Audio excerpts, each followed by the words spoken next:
En los años 1494 y 1495, un médico austriaco realiza un viaje por España, Francia y Alemania, dejando constancia en un libro que nos ofrece referencias muy interesantes sobre su paso por la provincia de Almería. Nos referimos a Jerónimo Münzer. La visión del paisaje de la actual provincia de Almería por parte de un centroeuropeo otorga un mayor valor a su relato, atendiendo a sus referencias paisajísticas. Münzer se refiere a locus desertus que se extiende por la frontera del Reino de Granada, calificando de exuberante la vegetación. Münzer escribe también sobre la fauna: ciervos, osos, gamos, conejos y jabalíes. En la llegada fiñana, tras su paso por Almería, se refiere a las atenciones del alcaide del castillo de Fiñana, que le mostró en sus dependencias un osezno que jugaba con unos corpulentos perros. El origen del osezno podría ser Sierra Nevada o Sierra Filabres si observamos la posición de Fiñana. También llama la atención la visión del médico austriaco a su paso por la Vega de Andarax, vega que describe como el paraíso. En 1489 se firman las capitulaciones de la ciudad de Almería. En ellas se planteaba la integración de la sociedad nazarí, manteniendo su sistema fiscal y judicial, su religión y propiedades. También se recogía la posibilidad de emigrar. A cambio, se entregarían armas y fortalezas.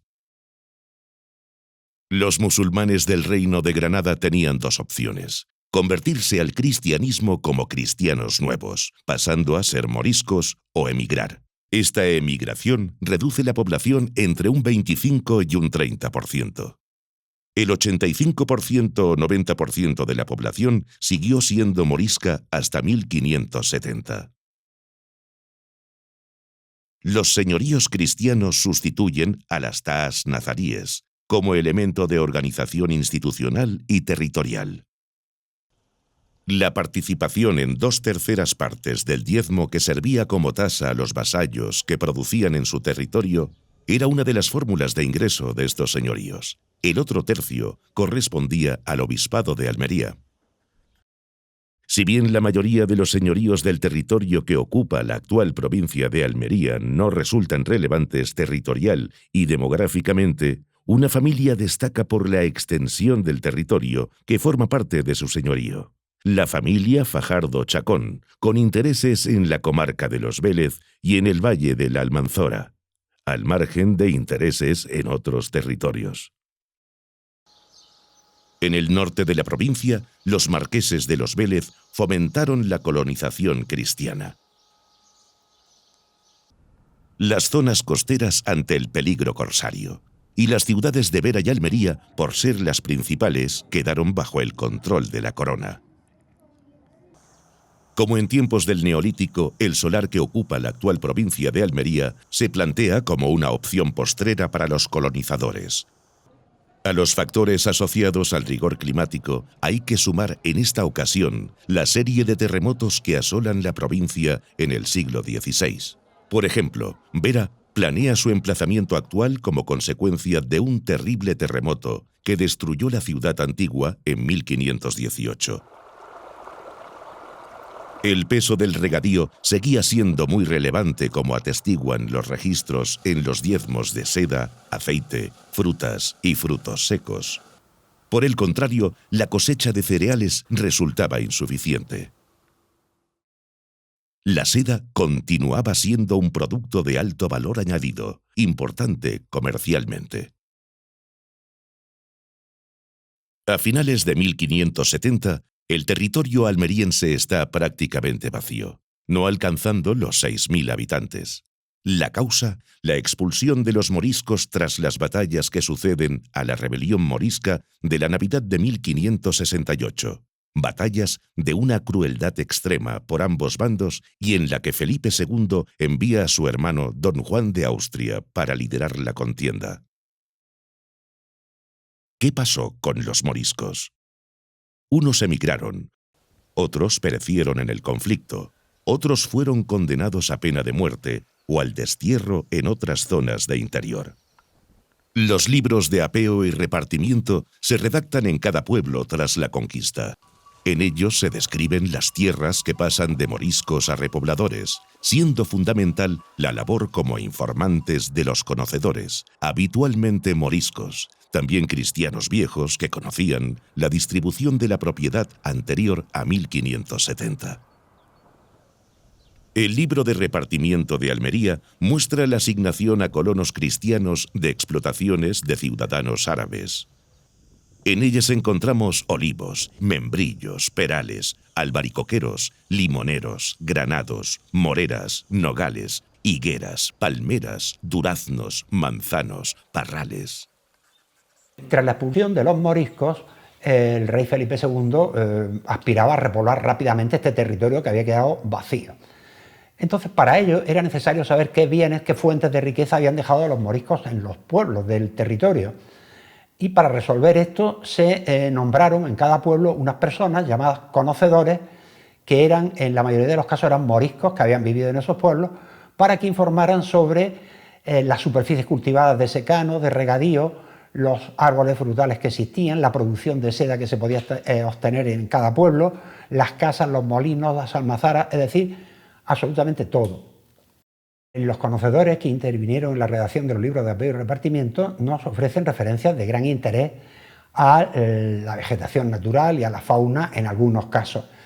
Por ejemplo, en la Ta de Lúchar, lo que es hoy el término de Canjayar, Padules, Beires, Almócita, los conocedores, que en este caso no eran moriscos, eran cristianos viejos que habían nacido allí, conocían aquello perfectamente, nos dicen que antes de la expulsión de los moriscos, todos los años llegaban a la zona miles de cerdos procedentes de Granada a comer las bellotas de los términos municipales de estos pueblos. Y sabemos por documentación posterior que efectivamente la riqueza forestal de esos pueblos era inmensa. Otros libros, como por ejemplo el de Oria, nos hablan de que la fauna forestal es abundante en la zona. El libro de repartimiento de Macael nos habla de pinares. En fin, en todos ellos se pueden encontrar referencias muy interesantes a ese entorno natural que no era el objeto principal de referencia para un libro de apeo y repartimiento, pero existen esas referencias allí y son muy valiosas. En estas asignaciones aparecen las primeras referencias a uno de los elementos característicos del paisaje agrícola: los bancales y ribazos. Esta forma de producción en pequeños oasis implicaba una transformación radical del medio natural, aunque, como digo, a una escala muy limitada, porque el cultivo de regadío en el fondo de barrancos, de valles, junto a ramblas, siempre eran laderas, en muchas ocasiones, y eso implicaba aterrazar esas laderas con muros de piedra seca que en algunos casos se han conservado en nuestros pueblos, ¿no? Uno de los factores de atracción de los nuevos colonos era el acceso al cultivo de la tierra, circunstancia que trae un nuevo cambio en nuestro paisaje. La repoblación que organizó Felipe II fue en su primera fase, en sus primeros 30, 40, 50 años, fue muy difícil, porque este territorio era muy peligroso, tenía muchas peculiaridades, los campesinos que vinieron de fuera tuvieron problemas también de adaptación, pero a partir de un cierto momento, quizá a partir de 1620, las cosas cambian y empieza a hacerse valer un factor de atracción. Hasta ese momento los de repulsión habían pesado mucho y habían hecho que la repoblación, en cierto sentido, fracasara. Pero a partir de un cierto momento aquí había algo muy atractivo para los campesinos de la España del siglo XVI, era la tierra. La tierra aquí era súper abundante porque los musulmanes habían cultivado trozos muy pequeños. De hecho, aquí lo que teníamos era que más del 90% de la superficie del territorio almeriense no estaba cultivada. Era tierra con muchas posibilidades. Era tierra con muchas posibilidades para el cultivo de cereales de secano. Entonces, este fue el motor del espectacular crecimiento demográfico que se produce en nuestro territorio entre 1600 y 1800. Un crecimiento demográfico que no tiene parangón en ningún sitio de España. El motor del crecimiento de las sociedades antiguas era la disponibilidad de alimentos. Y todas estas tierras que no se habían cultivado, al ponerlas en cultivo, proporcionaban esos cereales que eran la alimentación básica de aquella sociedad. Este fenómeno de las roturaciones, de la puesta en cultivo de nuevas tierras en los siglos XVII y XVIII, tuvo evidentemente un efecto medioambiental negativo, porque se hizo a costa de la vegetación silvestre, especialmente a costa de esas maquias que habían sobrevivido desde la prehistoria y a costa también, en menor medida, pero también a costa de los bosques. La transhumancia ganadera entra en escena, ante la importante demanda de lana por parte de italianos y ante la instalación en el altiplano granadino de importantes centros ganaderos. Su importancia se mantiene desde principios del siglo XVI hasta el siglo XVII.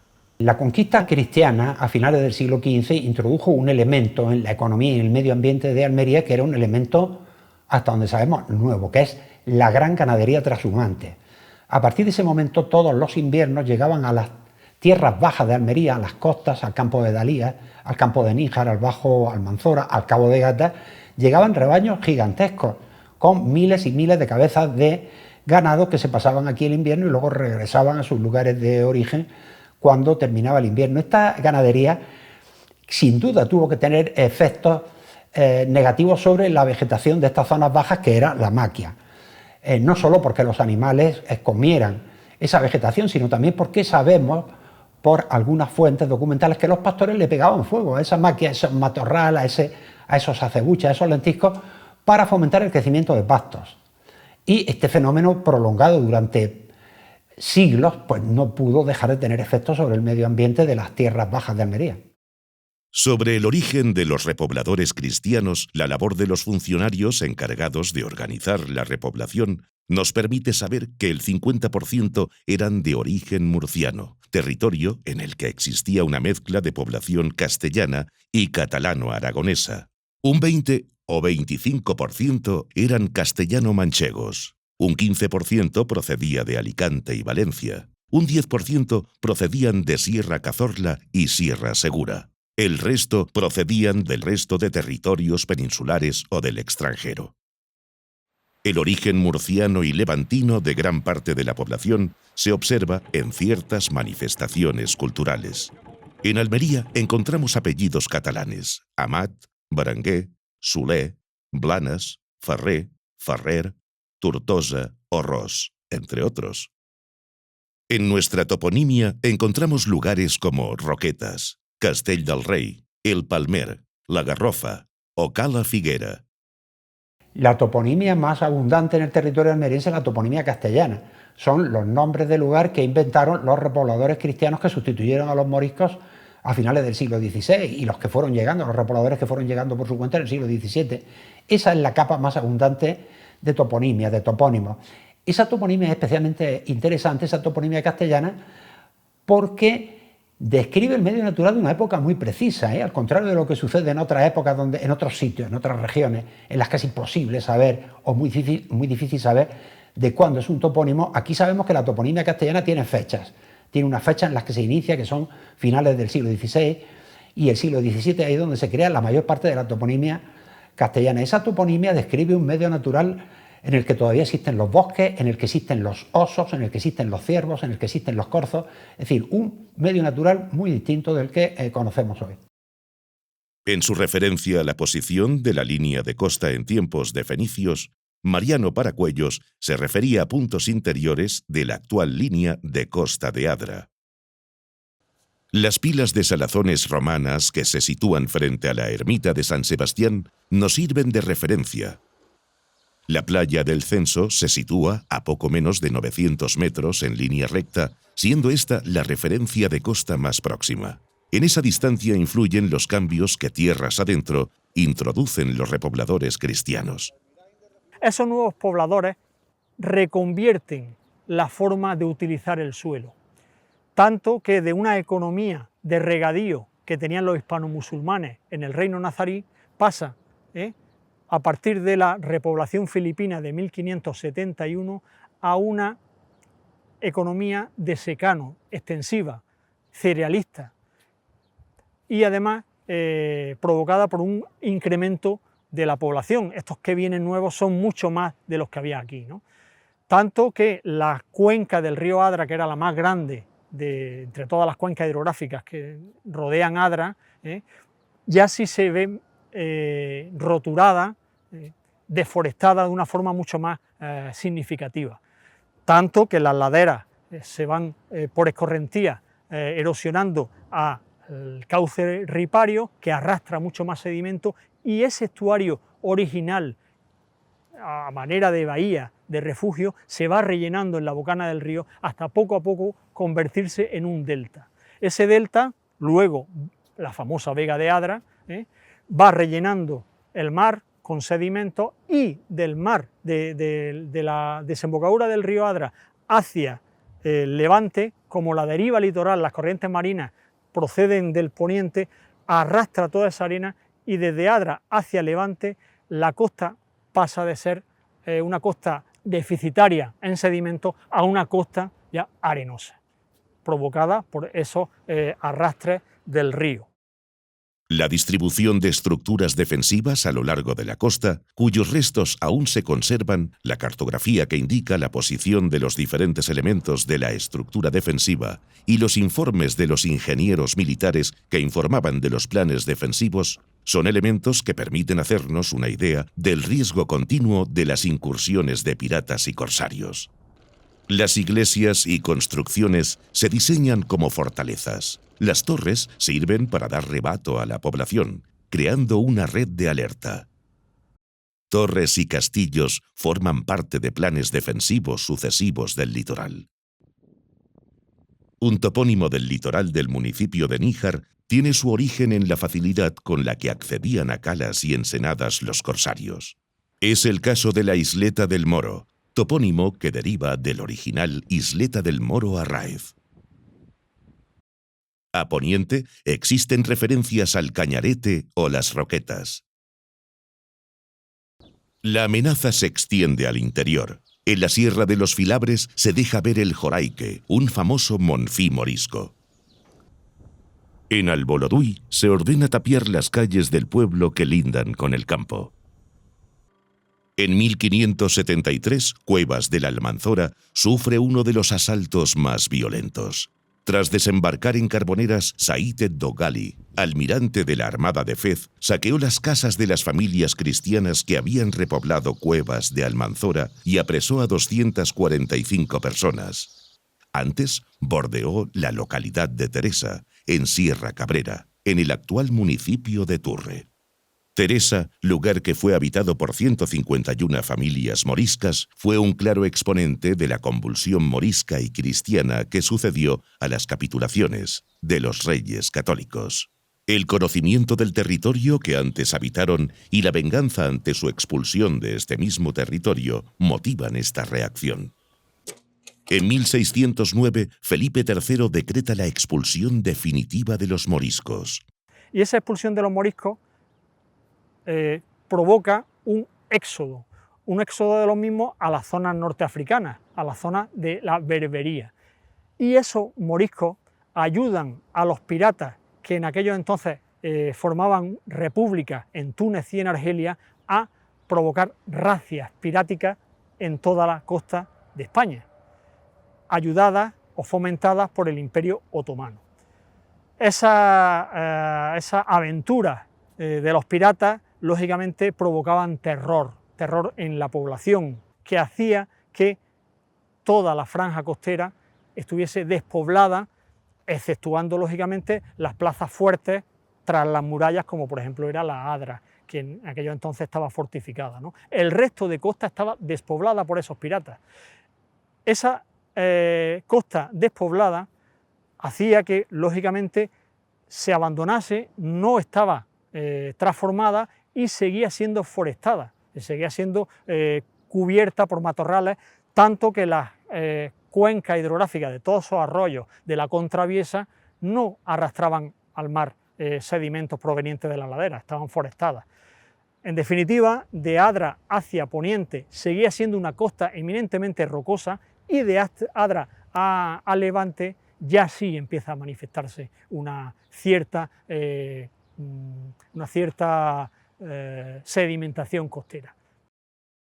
Al despoblamiento de finales del siglo XVI le sucede un crecimiento demográfico entre 1600 y 1787 que eleva la población desde los 20.000 hasta los 163.000 habitantes.